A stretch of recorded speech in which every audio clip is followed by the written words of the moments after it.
Ayoko na, tama na, pwede ba? Sige na, ayoko na, tama na, pwede ba? Sige na, ayoko na, tama na, pwede ba? Sige na, ayoko na, tama na, pwede ba? Sige na, ayoko na, tama na, pwede ba? Sige na, ayoko na, tama na, pwede ba? Sige na, ayoko na.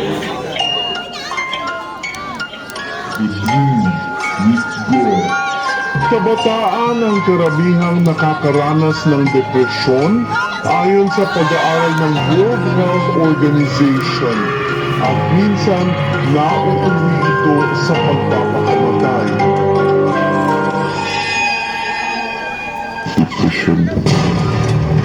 Nakakalungkot isipin na ang ilang nakararanas ng depression sumusuko sa paraan ng suicide.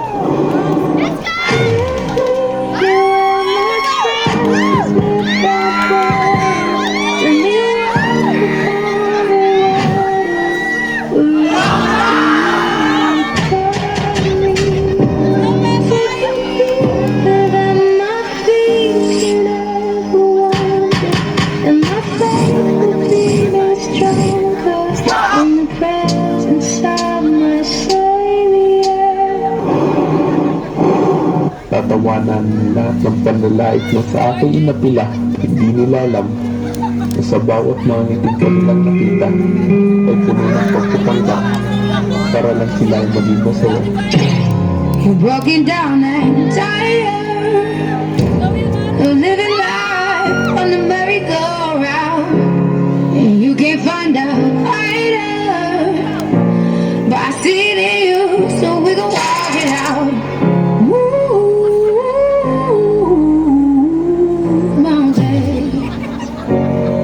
Dahil mas pipiliin ko makita nila akong masaya kaysa makita akong nahihirapan na.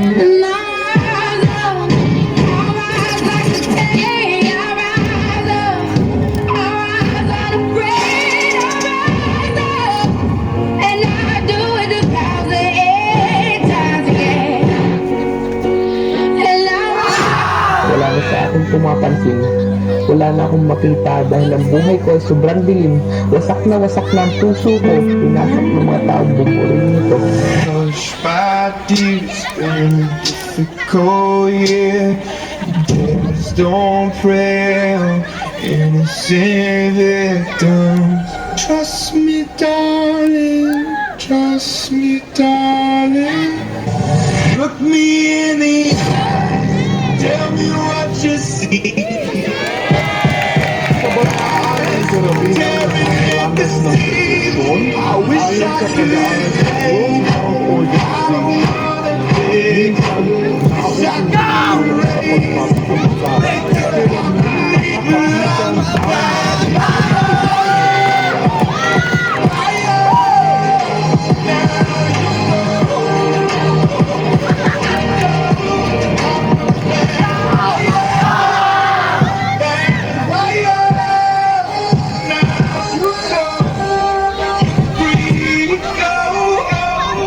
Isa ka rin ba sa kagaya namin?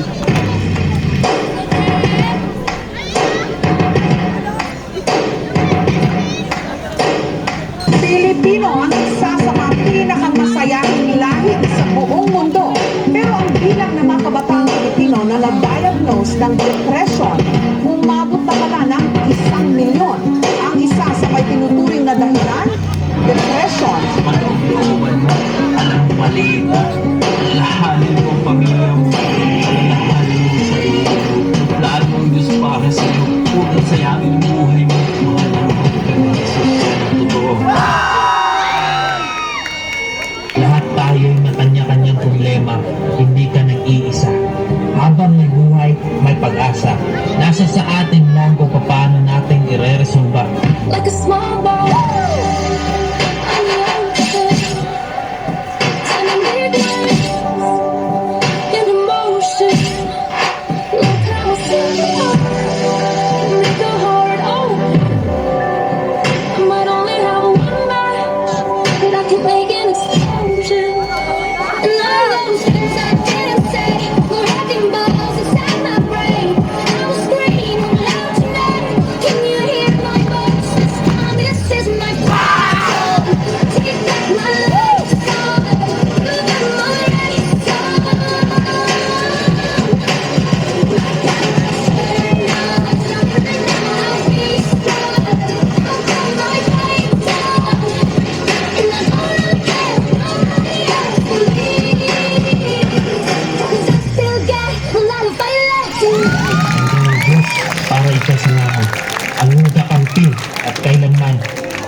kaiwan.